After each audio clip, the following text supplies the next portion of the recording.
Je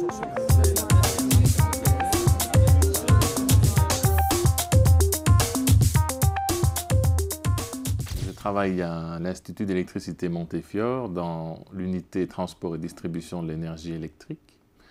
Dans ce cadre-là, et en rapport avec l'environnement et les recherches de l'université, je vais parler principalement de deux projets.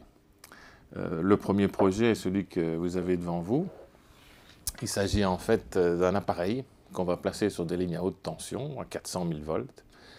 Cet appareil qui est directement sur le câble va mesurer en fait la position du câble par rapport au sol.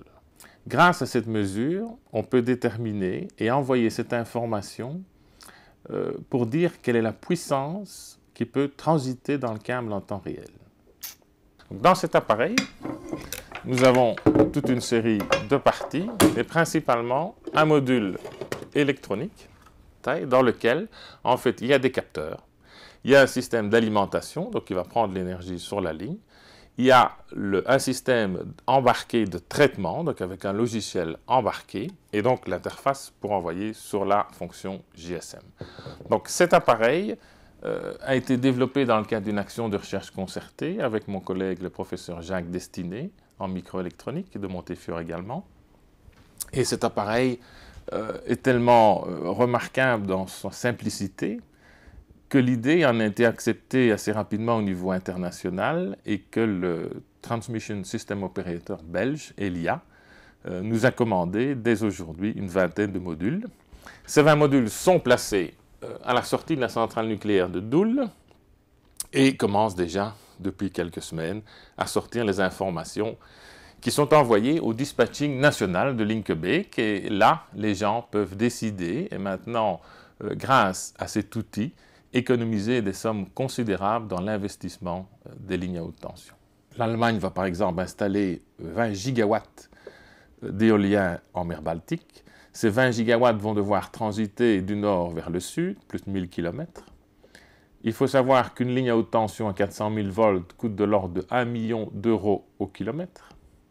Et que si un appareil comme celui-ci permet de gagner 20% sur l'investissement, qu'il faut à peu près 5 lignes dans la méthode classique pour descendre de 1000 km, vous aurez vite fait le calcul de voir à combien ce matériel relativement bon marché pourra en fait se vendre. L'autre projet est un projet très différent. C'était au Congo-Brazzaville.